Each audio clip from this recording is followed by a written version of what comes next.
If you're watching this video, it's probably because you're interested in playing this.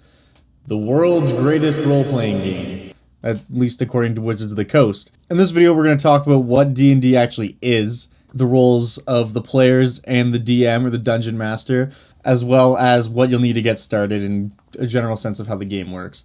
So, what is D&D? D&D is a fantasy role-playing game that's played with pen and paper, dice, and that's it. So that may be a little strange to some of you who haven't actually played tabletop games before that don't involve a board or pieces or anything like that, although you can use a board and pieces, more on that later. But it is a great experience, and once you have an understanding of how the rules work and you find some people to play with, it's some of the most fun you can have sitting around your kitchen table. Now, the way things work is you have a DM or your Dungeon Master who is basically in charge of the world and how everything works. And you have your group of players who are the players of the game.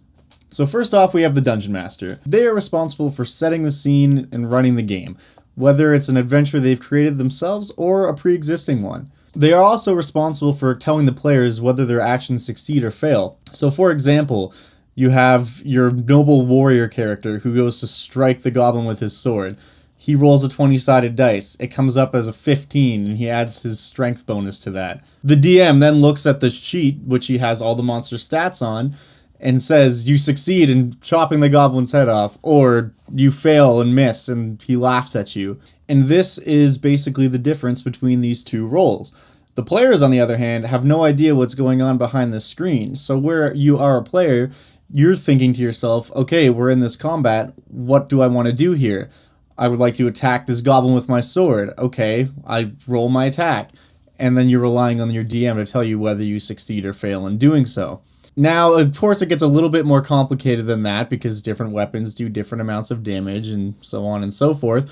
But that's the gist of how it works. As a DM, you're not only responsible for the monsters and what their actions are and what they do, but you're also responsible for what we call NPCs, which is the opposite of a PC. So a PC is a player character, that is someone who's playing the game.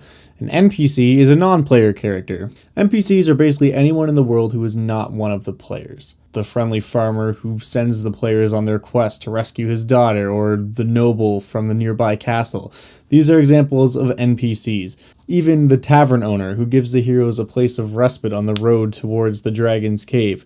All of these people are characters that you get to play as the DM, and that's part of the fun of DMing.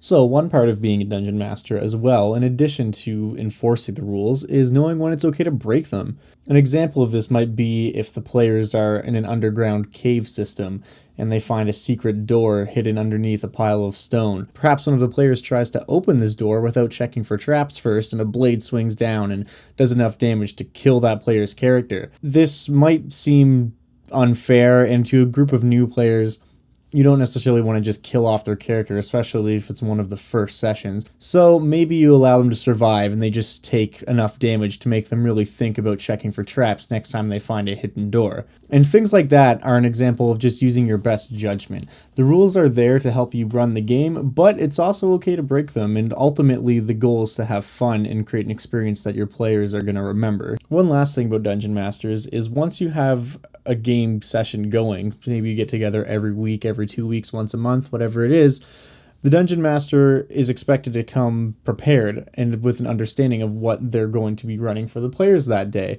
So keep in mind, it's up to you who you want to invite into your game and how many players you want to have. As much as it's fun to just invite everybody, and I mean, you can do that. You can run groups with 10 plus players if you really want to, although I wouldn't recommend it. You want to try to limit your players to around 4. 3 is fine, 5 is also okay, but 4 seems to kind of be the magic number. Once you get to around 5 players, combat starts to take a while, and 6 or more, it just begins to take a very long time. Now that said, there's nothing to say you can't do that. That's kind of the whole point of being the Dungeon Master now, isn't it? You get to decide the rules, so if you feel that you want to have that 6th person or 7th person or 8th person in your game, there's nothing stopping you. So let's talk about the role of the player. Now, as a player, you don't have nearly as much to worry about as a DM when it comes to stats and figuring out where the adventure is going to lead next. you have to worry about your own character. This allows you to dedicate a lot more time to creating potentially something interesting and fun to play. Dedicating all of your D&D time to just focusing on your one character really allows you to make that character whoever you want them to be. You have lots of classes and races and options within those classes and races that really allow you to create whatever character it is that you kind of envision in your mind. So what I would recommend is, before even looking at any of the stats or races or specific things with specific classes, just kind of get an idea in your mind of what kind of character do you want to play. Do you want to play someone who uses magic? Do you want to play someone who has a sword? Do you want this sword wielding character to wear lots of armor? Or perhaps they're more of the rogue thief type. Just kind of think of what you want to play and then take a look at all the classes, and usually you'll be able to find something within those classes that kind of folds the idea of what you think you want. So speaking of classes and races, let's talk about those. Fundamentally, as a character, there are two major choices you have to make that will ultimately decide how your character comes together. You have your race and your class. So your race is literally what you are. You can be a human, dwarf, half-orc, half-elf, full elf, all kinds of other options as well, depending on what your DM wants to allow in their game. Say you want to be an elf. Well, do you want to be a high elf, a wood elf, or drow elf? And there are multiple options within each of the races themselves, except humans. Pretty sure humans are just humans. In addition to some flavor that a lot of these races have, they also give you certain stat bonuses. So for example, elves are a little bit more dexterous than most other races, so you get a bonus to your dexterity. And then depending on what kind of elf you are, so you're a high elf, you get a bonus to your wisdom or intelligence. Whereas dwarves, on the other hand, are known to be a lot more hardy and built like mountains, so certain dwarven races get bonuses to constitution or strength. Once you've picked your race, you then need to decide what class you want to be. So your class is going to fundamentally decide what abilities your character gets access to and what kind of weapons and armor they want to use. For example, should you decide you want to be a cleric, then you get access to holy spells and you get to pick whatever god you want to follow, and then you get certain spells in line with that god's alignment. Whereas if you were to choose to be a wizard, you then get access to arcane spells and you can choose a school of magic that you want to specialize in. And a lot of these race and class options can kind of give you a very good idea of what your character is going to come together as. So you have classic examples like the halfling rogue, who's very small and compensates for it by being stealthy and being good with their hands. But you can also flip that on its head, and maybe you want to make a half-orc rogue, who's this big bolstering creature who for some reason is best at stealth and sneak attacks. Now that kind of starts to give you an idea of what that character might be like to play as, which brings us to our next topic, creating backstories. Depending on what kind of player you are and what kind of game your dungeon master runs, your backstory can range from basically non-existent to fully fleshed out, spanning many pages. A lot of times that's going to depend on you, because some people enjoy making these full backstories for where their characters came from, what they did in their previous life before becoming an adventurer, and so on and so forth. There's no pressure either. You really don't have to get very far into that if you don't want to. In fact, there's actually a whole system where you can roll what your background is, and you get certain bonuses and negatives depending on what background you choose and where your character came from. And honestly, that's enough. You don't have to do anything more than that. But that said, it can also make the experience a lot more enjoyable if you're the kind of person who wants to write a whole backstory for your character. I'll give you an example of this. A character that I once made was named Slade Bronson, the dragon-slaying paladin. Now, he was a paladin, so he belonged to an order of holy knights, and his order's purpose was to destroy any and all dragons that they came across.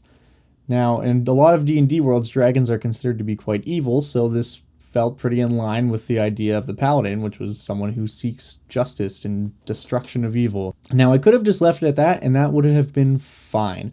I have a beefy paladin with a name who hates dragons. Great, that's all I really need. But I decided to go a little bit further, and I thought, well, why does he hate dragons? And that's a big part of any backstory, is asking why. Well, maybe his family was killed by dragons, or a dragon, okay. And then he joined up with this order when he was old enough, knowing that they also hated dragons. Okay, why is he adventuring now? Well, maybe he finally feels he's ready to seek revenge on this one dragon that took down his family.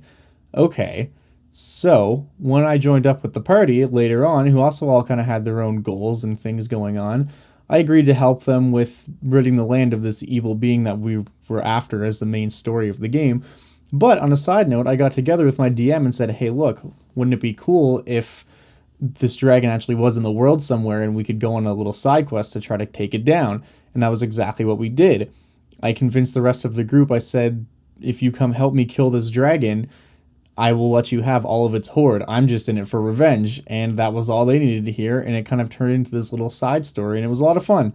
So adding backstory isn't necessarily just for cosmetic and role-playing purposes. It sometimes can change the game. And often I find the more you work with your dungeon master to make that happen, and you can kind of collaborate on ideas, the more fun it is, because ultimately it's not just the DM that's telling the story, it's the players as well. Now let's take a minute and talk a little bit more about those weird polyhedral dice that look like this. They're a little weird at first, and you're going to see terms like D4, D6, D8, D10, D12, D20. Basically what that means is that's how many sides a dice has. So a D6, just a regular old 6-sided dice. D20, that's your 20-sided dice. And of course the weird stupid triangle one that you will step on eventually and injure yourself is called the D4. So, you're probably wondering, how do I get started? Well, the first thing you need to do is pick up a copy of the Dungeon Master's Guide or the Player's Handbook. You can find copies of these at basically any bookstore, gaming shop, comic book shop, that sort of thing. And if you're not sure you want to commit to buying a book you may only end up using once if you don't actually end up liking the game, you can definitely download PDF copies online, or I believe Wizards has an official resource for just a starting package, basically, that's free, online, of course, and you can use that to see if you have a taste for the game or not. And when it comes to dice, they are a little pricey as well, so if you're not sure if you want to commit to owning a set of dice just yet, there are apps you can download, dice rolling apps, that will take care of that problem for you. I will say though, should you choose to take up this hobby, definitely get a real set of dice. Nothing will replace the feeling of rolling actual dice on an actual table. Also, while we're talking about different products, there is one product that Wizards of the Coast puts out that is perfect for newcomers. It includes a set of dice, rules for the DM, basic character options for your players, 5 adventures, and a nice box to keep it all in. And it is this. Now you can buy this in most stores, but I will link to it below in the description if you just want to buy it online. And this really is your best option for starting out, because it's not a huge investment, and if you decide to continue with the game, it has some useful resources that you will still be able to use later down the road, and it comes with a set of dice, so you can never complain about that. Earlier I mentioned playing with a board and pieces, and that is definitely something that you can do. Although not required, some people do choose to play the game with a battle grid and minis, and they look like this. What this is for is the grid is useful to the players and the dungeon master, so you can say, I'm 5 feet away from this person, and that literally means you're 1 square away from that person. Whereas the other option is in the so-called theater of the mind, as Wizards of the Coast likes to call it. Basically, that just means the dungeon master is then explaining where everyone is in relation to each other. Both of these methods are fine. I've played with both in the past. Each method has its own pros and cons. Ultimately, as you play more of the game, you'll just decide what works best for you and what you and your friends find to be the most fun. Now, I could go on for hours about literally every aspect of the game that we've touched on here, but in the interest of keeping this video somewhat short, we'll stop it there. Hopefully you found this useful, and hopefully this gave you a basic idea of what the game is and how it actually works. If you're interested in learning more about Dungeons & Dragons or checking out some of the cool monsters, I invite you to subscribe to the channel. I post at least one new video every week. And of course, thank you very much for watching. Till next time.